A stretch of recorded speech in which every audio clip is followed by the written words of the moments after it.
Hola bigotudos, él es Rocco y pesa 7 kilos, pero no está obeso.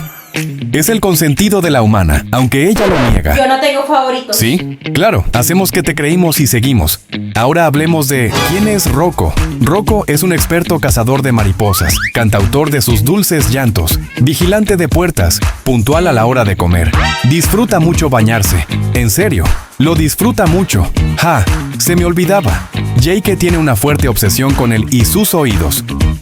Rocco es el segundo integrante de la familia Bigotes y el hermano favorito de Ben. Rocco me dijo que tiene mucho que contarnos, pero que no los dirá en un próximo vídeo. Hasta la próxima. Ben, Rocco, Jake, extrañaba. Vamos a cantar.